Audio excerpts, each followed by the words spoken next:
देखो अब आप लोग यहां पर ध्यान देना, अब आ जाते हैं हम लोग अपने पास स्ट्रक्चर ऑफ कार्बोनिल ग्रुप पर। कार्बोनिल ग्रुप की स्ट्रक्चर होने का मतलब ये है कि अभी आप लोग जो ये बॉन्ड पढ़ करके आ रहे हो, अगर आपने देखा होगा तो कार्बन और ऑक्सीजन के बीच में कैसा बॉन्ड बना हुआ है, मेरे पास एक डबल बॉन्ड बना हुआ है, जिसमें से पहला बॉन्ड सिग्मा होता है तो अगला बॉन्ड कैसा रहा होगा, पाई रहा होगा। अब ये दोनों तो सिग्मा ही बॉन्ड आएंगे क्योंकि कार्बन ने सिंगल सिंगल बॉन्ड बनाना है दोनों साइड। तो यहाँ पे अपने पास जो कार्बन है वो कार्बन आपको 3 तो सिग्मा बॉन्ड बनाता हुआ दिखेगा और एक बॉन्ड कैसा रहेगा, यहाँ पर मेरे पास पाई बॉन्ड रहेगा। तो 3 सिग्मा है, 1 पाई है, ठीक है। अब उसी को देखो स्ट्रक्चर वाइज यहाँ पर आपको दिखाया हुआ है। तो एक तो ऑक्सीजन के साथ ये सिग्मा बॉन्ड बन रखा है और फिर एक वैसे ही ऑक्सीजन के साथ क्या बन रखा है, अपना ये पाई बॉन्ड, ठीक है। ये अगर मेरे पास कार्बन है, ध्यान रहे इधर वाला जो अपने पास ये पोर्शन लिखा हुआ है ये किसको रिप्रेजेंट कर रहा है, यहां पर कार्बन को, और वैसे इधर क्या है अपनी ये ऑक्सीजन। तो कार्बन ने ऑक्सीजन के साथ एक सिग्मा बॉन्ड बनाया हुआ है, बाकी एक पाई बॉन्ड बनाया हुआ है। अब पाई बॉन्ड एक हमारे पास जो होता है पाई क्लाउड, एक अबव द प्लेन होता है, एक बिलो द प्लेन होता है। ऐसा मत समझना पाई बॉन्ड दो है, वो पाई क्लाउड होता ही साइडवेज ओवरलैपिंग है, तो एक अबव द प्लेन होती है और एक बिलो द प्लेन होती है, ठीक है। तो कार्बन की कितने बॉन्ड छूटे हुए हैं अभी, कार्बन की ऐसी कितनी ऑर्बिटल छूटी है जो सिग्मा बॉन्ड बनाने के लिए थी, मेरे पास अभी भी बची हुई 2। ये हम लोगों ने वो 2 ऑर्बिटल्स यहां पर दिखा दी जो कि अभी भी क्या कर सकती है, सिग्मा बॉन्ड बना सकती है। यहां पे लिखा हुआ भी है सिग्मा बॉन्ड के लिए अवेलेबल है। और ऑक्सीजन जो है हमारे पास, ऑक्सीजन पे लोन पेयर कितने रहेंगे, यहाँ पे 2 लोन पेयर है, ठीक है। ये आपके पास ऑक्सीजन के वो बचे हुए जो 2 लोन पेयर थे वो भी हम लोगों ने यहाँ पे दिखा दिए हैं। तो अब मेरे को आप ये बताओ कि जो कार्बन है, इस कार्बन की हाइब्रिडाइजेशन क्या निकल करके आएगी अगर मैं निकालू तो sp2, क्योंकि टोटल कितने सिग्मा बॉन्ड बना रखे हैं कार्बन ने, 3। तो एक ऐसे 2 p यहां पर अपने पास हाइब्रिडाइज होगी, तो ये sp2 हाइब्रिडाइजेशन का केस बन जाएगा। अब क्योंकि यहां पर ये sp2 हाइब्रिडाइजेशन बन रही है, तो आप मेरे को बताओगे sp2 हाइब्रिडाइजेशन पे आप लोगों ने ज्योमेट्री क्या पढ़ी थी, क्या ज्योमेट्री पढ़ाई गई थी आपको sp2 हाइब्रिडाइजेशन पर, ट्राइगोनल प्लेनर। ये ट्राइगोनल प्लेनर ज्योमेट्री है। दूसरी बात ये भी है कि आपका जो सेंट्रल एटम है ना, सेंट्रल एटम पे कोई लोन पेयर भी नहीं है, तो एक जनरल केस है मेरे पास, ठीक है, without any lone pair, sp2 hybridisation without any lone pair. तो कितना रहेगा बॉन्ड एंगल फिर आपके पास 120 डिग्री, और ज्योमेट्री कैसे रखेगा मेरे पास, ये लीनियर, अरे ट्राइगोनल प्लेनर। क्या ज्योमेट्री निकल करके आएगी हमारे पास यहाँ पे, देखो ट्राइगोनल प्लेनर। जबकि इससे पहले अभी तक हम जितने भी पढ़ करके आ रखे हैं ना, आपने अल्कोहल में पढ़ा होगा तो भी आपके कार्बन sp3 हाइब्रिडाइज थी, तो क्या बनता था वहां पर, टेट्राहेड्रल। अब यहां पर चेंज हो गई ये चीजें, यहां पर आ गया है आपके पास ये ट्राइगोनल प्लेनर स्ट्रक्चर। अब ये ट्राइगोनल प्लेनर स्ट्रक्चर की आपके पास ये रिप्रेजेंटेशन, अगर आप इसको किसी प्लेन में देखना चाहते हो तो प्लेन के अकॉर्डिंग है कार्बन और ऑक्सीजन का वो पाई इलेक्ट्रॉन क्लाउड है। फिर आपको भी पता है कि हमारे पास एक जो बॉन्ड है वो क्या होगा, वो उसी प्लेन से बाहर निकल रहा होगा, और एक ही जो बॉन्ड है उसी प्लेन से अंदर की तरफ जा रहा होगा, ठीक है। सॉलिड वेज भी बनी हुई है और डैश वेज भी यहां पर बनी हुई है। तो ये तो रिप्रेजेंटेशन हो गई बॉन्ड की इना प्लेन, ऊपर और नीचे वाला जो पार्ट है। आप लोग जब कॉपी में बनाते हो तो आप लोग जनरली इस तरीके से रिप्रेजेंट करते हो, क्योंकि बार बार हम लोग इस तरीके से अपने पास वहां पे नहीं दिखाते हैं, बट हाँ आपको आइडिया होना चाहिए। तो ट्राइगोनल प्लेनर जो स्ट्रक्चर होती है ना, ध्यान रहे मैं कार्बोनिल ग्रुप की बात कर रहा हूं। ये कार्बन जो ऑक्सीजन के साथ लगा हुआ है, ये आपके पास कैसा है, ये आपके पास ट्राइगोनल प्लेनर है। तो ये एक ही प्लेन में है, कार्बन भी यही रखा है, ऑक्सीजन भी यही रखा है, इसके साथ अब जो बाकी 2 कार्बन चेन लगेंगी वो भी इसी प्लेन में ही लग जाएंगी, इसलिए इसका नाम है ट्राइगोनल प्लेनर। तो इसीलिए आपके पास जो बॉन्ड एंगल है वो भी 120 डिग्री का ही निकल करके आ रखा है। अब आते हैं सबसे इंपॉर्टेंट चीज पर, जैसे कि आपने कार्बन डबल बॉन्ड ऑक्सीजन को यहां पर देखा। देखो अब आप कार्बन डबल बॉन्ड ऑक्सीजन में मेरे को बताना कि कार्बन और ऑक्सीजन जो होते हैं इनमें ज्यादा इलेक्ट्रोनेगेटिव कौन होता है, कार्बन और ऑक्सीजन में। ऑक्सीजन आपके पास ज्यादा इलेक्ट्रोनेगेटिव है। अगर ये ज्यादा इलेक्ट्रोनेगेटिव है ना, तो ज्यादा इलेक्ट्रोनेगेटिविटी होने से क्या होगा, यहाँ पे जो इलेक्ट्रॉन क्लाउड शेयर हो रखा है वो इलेक्ट्रॉन क्लाउड किसकी तरफ शिफ्ट होने लगेगा, ज्यादा से ज्यादा इसका हिस्सा किसकी तरफ जाएगा, ऑक्सीजन की तरफ। ऑक्सीजन इसको पुल करने लगेगा अपनी तरफ। ऐसा नहीं है कि मैं कह रहा हूं बॉन्ड टूट रहा है, पर ऑक्सीजन वहां से लगातार उस इलेक्ट्रॉन क्लाउड को अपनी तरफ पुल कर रहा है ड्यू टू हायर इलेक्ट्रोनेगेटिविटी। तो अगर हम लोग एक इलेक्ट्रॉन क्लाउड स्ट्रक्चर यहां पर बनाना चाहें तो हम लोग ये कह सकते हैं कि आपके पास ये जो इलेक्ट्रॉन क्लाउड था, ये इलेक्ट्रॉन क्लाउड का मोस्टली जो पोर्शन है वो आपके ऑक्सीजन की तरफ डिस्प्लेस हो रखा होगा।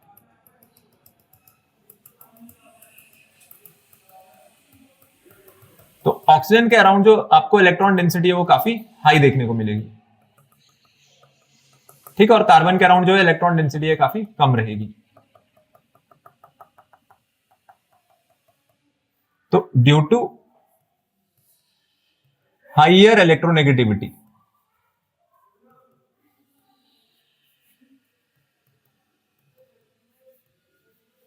of oxygen, electron cloud will be more displace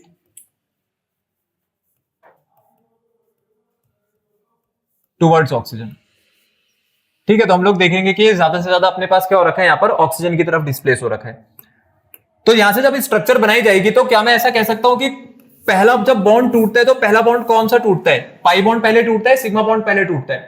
पहले आपके पास टूटता है पाई बॉन्ड। तो ये जो कार्बन ऑक्सीजन बॉन्ड था ना, अभी आपके पास क्या होने लग गया है, ये पोलराइज होने लग गया है, पार्शियली पोलराइज हो रहा है। क्यों पार्शियली पोलराइज हो रहा है? क्योंकि ऑक्सीजन अपने पास ज्यादा से ज्यादा हिस्सा क्या कर रहा है, उसका खींच रहा है। ठीक है, ध्यान रहे आपको इलेक्ट्रॉन डेंसिटी जो है ना, इधर जो डॉट्स हैं वो काफी ज्यादा आप बनाना, जिससे पता रहे कि इलेक्ट्रॉन के पास जो है वो ऑक्सीजन जो है इसके पास ज्यादा इलेक्ट्रॉन क्लाउड है। तो इसको थोड़ा डार्क कर देते हैं हम लोग।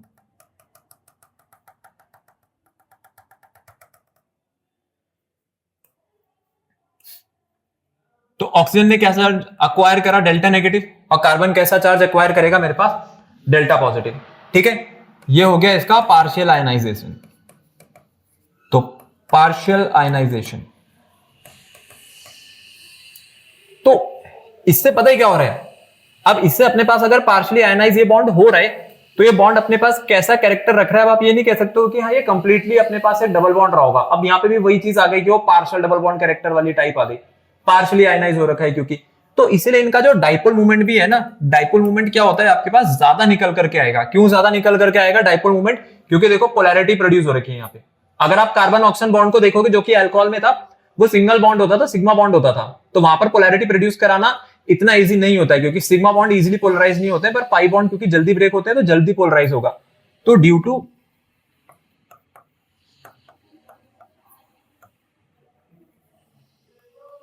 लार्जर चार्ज सेपरेशन, ठीक है, लार्जर तो नहीं, ग्रेटर लिखना चाहिए, due to greater charge separation और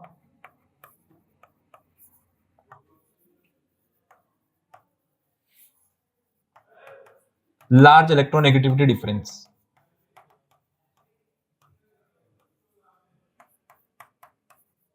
around pi bond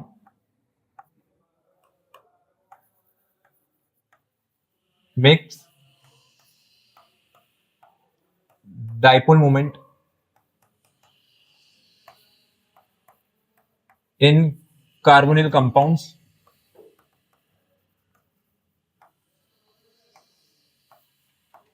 much greater than alcohols. क्योंकि अल्कोहल में भी है carbon oxygen bond, carbon oxygen bond आपके पास यहां भी है, पर वहां पे पाई बॉन्ड नहीं है, बस यहां पर आपके पास ये पाई बॉन्ड निकल करके आ जाता है।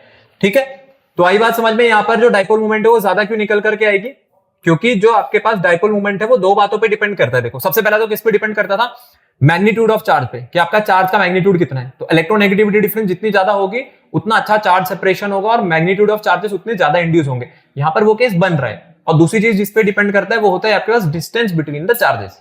ठीक है, या डिस्टेंस बिटवीन द वहां पर जो ग्रुप्स हैं जिन्होंने वो चार्ज अपने पास अक्वायर कर रखा है। तो यहां पर इलेक्ट्रोनेगेटिविटी डिफरेंस हाइयर है, चार्ज सेपरेशन बहुत अच्छा है, इसीलिए डाइपोल मूवमेंट भी आपके पास बहुत अच्छे लेवल की निकल करके आती है। तो इनकेस अगर आपसे कभी कंपैरिजन करवा ले अल्कोहल वर्सेस कार्बोनिल कंपाउंड्स, चाहे एल्डिहाइड कहते जाए कीटोन कहते, बात एक ही है, दोनों में कार्बन डबल बॉन्ड ऑक्सीजन है, तब आपको वहां पर ये जो चीज है अपने पास वो मेंशन करके आनी पड़ेगी। ठीक है, आगे आए ये समझ में। चलो आगे बढ़ते हैं, इसमें अब आ जाते हैं आपके पास आइसोमराइजेशन पे। तो एल्डिहाइड और कीटोन में आइसोमराइजेशन भी देख लेते हैं कि यहां पर हमारे पास जो आइसोमराइजेशन होगा उसमें क्या क्या चीजें। सबसे पहले चेन आइसोमेरिज्म ये शो करेंगे। अब चेन आइसोमेरिज्म में आपको पता है ना क्या करना है, फंक्शनल ग्रुप नहीं बदलना है, बस फंक्शनल ग्रुप जिस कार्बन से लिंक है उसकी पोजीशन हम लोग चेंज कर देंगे। एग्जांपल के लिए ब्यूटेनल देखो आप लोग, ब्यूटेनल को अगर आप देखोगे तो ये एक स्ट्रेट चेन कंपाउंड है। तो हमने क्या करा, हमने ये जो CHO था यहां से पहली वाली कार्बन से हटा करके कहां लगा दिया, पहले इसमें यहां पर लिंकेज करी और अब सेकंड वाली से CHO लग गया। तो बताओ आपके पास अब क्या होगा, अब इसका नाम क्या बनना चाहिए, सबसे लंबी कार्बन चेन कितने कार्बन की है टोटल, 3 कार्बन की, पहले पे, दूसरे पे, तीसरे पे, दूसरे पे कौन लगा है, मिथाइल, और 3 कार्बन की चेन थे तो प्रोपेनल। तो मैंने क्या करा, मैंने चेन आइसोमेरिज्म शो करा। कैसे, फंक्शनल ग्रुप सेम रखा हुआ है, जो पहले आपकी स्ट्रेट चेन थी उसमें ब्रांचिंग करके मिथाइल ग्रुप की रिप्लेसमेंट करा दी वहां पे। ठीक है, सेकंड वाले पे आते हैं, जैसे यहां पे पेंटेन 2 बनी हुई है, ये जो पेंटेन 2 है इसमें आप यहां पे अगर देखोगे तो इन्होंने क्या करा हुआ है, ये वाला जो मिथाइल ग्रुप था उसको उठा करके सेकंड वाले कार्बन पर लिया है, मतलब कार्बोनिल के बाद जो सेकंड है। तो अब आपके पास सबसे लंबी कार्बन चेन कितने कार्बन की हो गई टोटल, 4। सेकंड पे ओन लगा हुआ है, थर्ड पे मिथाइल लगा हुआ है। क्यों लगा हुआ है सेकंड पे ओन? क्योंकि मैं नंबर तो यहां से करूंगा। तो अब सेकंड पर है ओन और थर्ड पे है मिथाइल, तो नाम हो गया 3 मिथाइल ब्यूटेन 2 ओन। तो ये रहता है अपने पास चेन आइसोमेरिज्म। तो एल्डिहाइड हो चाहे कीटोन हो, दोनों में ही आपके पास चेन आइसोमेरिज्म पॉसिबल है। अगला आ जाते हैं पोजीशन आइसोमेरिज्म पर। पोजीशन आइसोमेरिज्म में क्या करना होगा कि जो फंक्शनल ग्रुप है वो सेम रखना है, बस उसकी पोजीशन बदल देनी है। एग्जांपल के लिए पेंटेन 2 ओन, देखो ब्यूटेन 2 ओन में तो हो नहीं सकती थी ब्यूटेन 2 ओन या ब्यूटेनोन, इसलिए शुरुआती कहां से हो रही है मेरे पास? पेंटेन 2 ओन से। पहले सेकंड पे लगा रखा है ओन, अब मैं चाहूं तो इसको थर्ड पे भी लगा सकता हूं, तो इसलिए पेंटेन 2 ओन के साथ साथ आप पेंटेन 3 ओन भी बनाता हुआ देख सकते हो। नीचे देखोगे तो ये अपने पास ये तो बेंजल्डिहाइड है और ये ऑर्थो पे मिथाइल लगा हुआ है, तो ऑर्थो मिथाइल बेंजल्डिहाइड या 2 मिथाइल बेंजल्डिहाइड भी कह सकते हैं। और फिर आपने यही जो मिथाइल ग्रुप पे ला करके थर्ड पे लगा दिया, मेटा पे लगा दी, तो ये भी आपके पास ये दोनों भी अपने पास एक दूसरे के साथ पोजीशन आइसोमर हो गए। वैसे ये लास्ट वाला भी हो गया, पैरा वाला भी हो गया, तो ये तीनों आपको यहां पर क्या शो करते हुए दिख जाएंगे? पोजीशन आइसोमेरिज्म, जिसमें मैं क्या कर रहा हूं? सिर्फ CH3 की पोजीशन बदल रहा हूं। पहले ऑर्थो है, फिर मेटा है और लास्ट में ये चला गया यहां पर पैरा पर। ठीक है, आगे आ जाते हैं। अब आपके पास इसमें बचता है फंक्शनल। देखो फंक्शनल में क्या होता है? फंक्शनल ग्रुप ही चेंज हो जाता है, मॉलिक्यूलर फॉर्मूला सेम रहना चाहिए, फंक्शनल जो ग्रुप है वो चेंज हो जाए। एल्डिहाइड और कीटोन में खास बात ये थी कि इनके जो जनरल फॉर्मूले वो दोनों के सेम होते हैं। CH3 CH2 CHO, CHO है तो एल्डिहाइड है। अगर आप इसका मॉलिक्यूलर फॉर्मूला निकालोगे तो मॉलिक्यूलर फॉर्मूला क्या निकल करके आएगा? C3H6O, C3H6O है, और यहां पर मॉलिक्यूलर फॉर्मूला क्या निकल करके आएगा? C3H6O। तो इसी C3H6O से प्रोपेनॉल भी बन सकती है और उसी C3H6O से आपके पास प्रोपेनॉन भी बन सकता है। तो अब तो फंक्शनल ग्रुप ही चेंज हो गए, और फंक्शनल ग्रुप चेंज हो गया तो कौन सा आइसोमेरिज्म बन गया आपके पास? ये फंक्शनल आइसोमेरिज्म। एक होता है मेटामेरिज्म। मेटामेरिज्म वैसे आप लोगों ने कहां पढ़ा था इससे पहले? कहां पे पढ़ के आए हो आप लोग मेटामेरिज्म? ईथर्स। जब आपको ईथर्स में आइसोमेरिज्म पढ़ाया था तो मेटामेरिज्म पढ़ाया था। मेटामेरिज्म में क्या होता है? मेटामेरिज्म में जो आपके पास आइसोमेरिक स्ट्रक्चर्स होती है ना, इसमें सिर्फ और सिर्फ एल्काइल ग्रुप्स में चेंज आता है। ठीक है, एल्काइल ग्रुप की जो पोजीशनिंग है दोनों साइड, उसमें बस आप डिफरेंशिएट कर दो। जैसे यहां पे देखोगे तो ये आपका कार्बोनिल ग्रुप है, right hand side 3 carbon, left hand side 1 carbon. तो क्या करना है मैंने? 3 और 1 4 है ना एल्काइल ग्रुप टोटल, तो अगले वाले में 2 कर दिए, इधर भी 2 लगा दिए, इधर भी 2 लगा दिए। तो अभी भी ये पेंटेन 2 ओन है, लेकिन यहां पर इसका नाम क्या हो गया? Pentane 3 own. और ये क्यों बदला नाम? क्योंकि मैंने एल्काइल ग्रुप की क्या कर दी? अपने पास पोजीशनिंग चेंज कर दी। ठीक है, तो ये है एल्काइल ग्रुप्स का जब हम लोग नंबर चेंज करते हैं या उसको अपने पास जब उसकी पोजीशन में डिफर आ जाता है, तब आपके पास वहां पे अराइज होती है मेटामेरिज्म। तो इतना ही है आपके पास इसमें आइसोमेरिक वाले पार्ट में भी। आइसोमेरिज्म में इसमें ज्यादा नहीं होता है, तो इसी के साथ आपके पास जो आइसोमेरिज्म है वो खत्म होता है। अब अगले पार्ट में हम लोग करेंगे यहां से अब इसकी start preparation of aldehydes and ketone. सबसे पहले पार्ट ए होगा एल्डिहाइड एंड कीटोन का, और पार्ट बी में कवर किया जाएगा आपका कार्बोक्सिलिक एसिड्स।